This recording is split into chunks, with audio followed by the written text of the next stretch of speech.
Welcome back, everybody. There's nothing worse than, that little tickle you feel in your throat when you just know you're about to get sick. Well, our guest today says you can actually keep that from ever happening again. It sounds kind of hard to believe. Dr. Raymond Francis joins us live now from Fort Lauderdale, Florida. Hi there, doctor.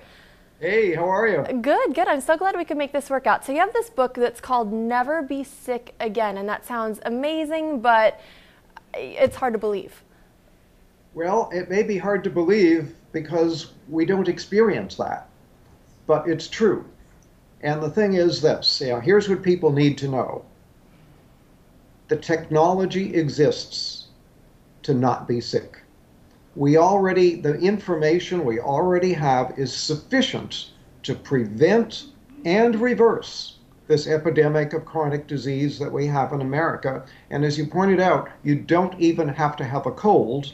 And I can tell you that I have had, in the past 26 years, I've had one cold, and I have a very good excuse for that one cold. So I'm 75 years old. I am in perfect health. I don't take any medications whatsoever. I have boundless energy. I have a clear mind. I don't have an ache or a pain in my body. I'm living proof that you can be healthy and you don't need to be sick. Now, I think I've kind of started to take it for granted that I'm going to get one cold every year, and I plan ahead for that, and I think a lot of people live like that. I can't imagine a life where you never even get a cold.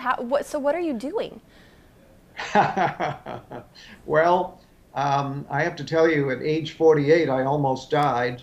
My death was a medical certainty, and I had to use my own knowledge of biochemistry to save my life and then to restore my health.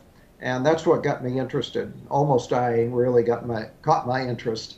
What I do, I changed my diet. I changed my lifestyle. I've learned how to eat good food. I take very high quality supplements. In fact, I now make my own supplements and sell them, very, very high quality. I get regular exercise. I meditate on a regular basis. So in short, I changed my diet. I change my lifestyle, and I take very high quality supplements, and that's why I'm so healthy. So what are some changes that all of us can take? Because not everyone is able to, make their own supplements in their home. So what are some simple things that we can do right now to keep ourselves from getting sick again? Okay, well, simple things. If you want to do one thing and only one thing, get off of sugar. Sugar is a deadly metabolic poison. And if you look at it from a biochemical standpoint as to what happens to you when you eat sugar, I wish I had a blackboard here right now and I could fill a whole wall with what happens when you eat just 1 teaspoon of sugar. Now, what about the sugar in, say, like fruit or apple juice or something like that? Well, apple juice, no, but fruit. If you eat a piece of fruit, that's okay. Okay. A fruit juice is not okay because you get too much bioavailable sugar and you get a sugar spike in your blood. But when you get a sugar, you can eat 1 teaspoon of sugar. Within 2 hours, your immunity will be reduced by 50%. And then people say, oh, I caught a cold. No, you didn't. You reduced your immunity and you then made yourself susceptible to an infection. So that's why I don't get colds. I don't get infections because I keep my immunity strong. I don't eat sugar. All because of sugar. So that bag of jelly beans we've been passing around here in the newsroom ever since Easter, that's something that's hurting us. Bad idea. Bad idea. Yeah, you don't want to do that. Sugar, as I say, is a deadly metabolic poison. And what I mean by that is that it screws up all of your biochemistry. Just 1 or 2 teaspoons of sugar will throw your normal biochemistry into chaos for a period of 6 to 8 hours. And that's not very much sugar. It doesn't sound like a lot. Sugar.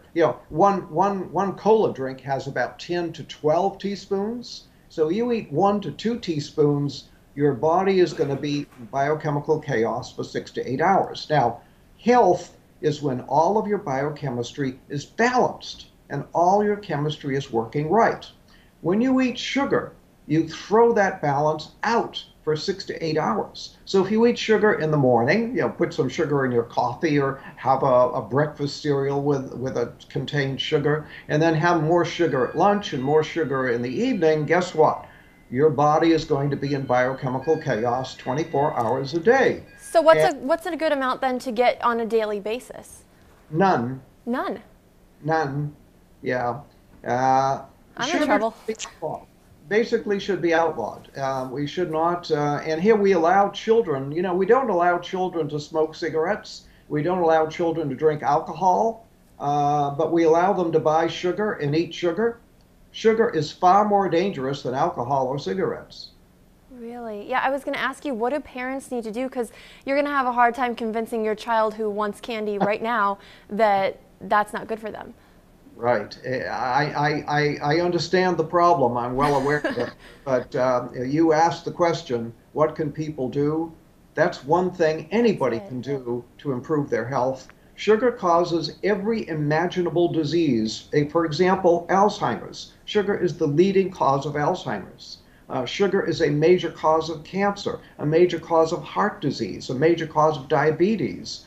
This is, it's it's a major cause of colds and flu. Sugar is a deadly metabolic poison. Get off of it. Now, let me ask you, how did you come to this understanding of sugar? Because if it's so bad, why aren't we hearing about this all over the place? A lot of, my doctors never told me not to eat sugar. Yeah, well, nobody ever told your doctor, and your doctor is not doing the research to find out. And the sugar industry spends so much money on campaign contributions to members of Congress that sugar is actually subsidized in America. It should be outlawed, and it's subsidized.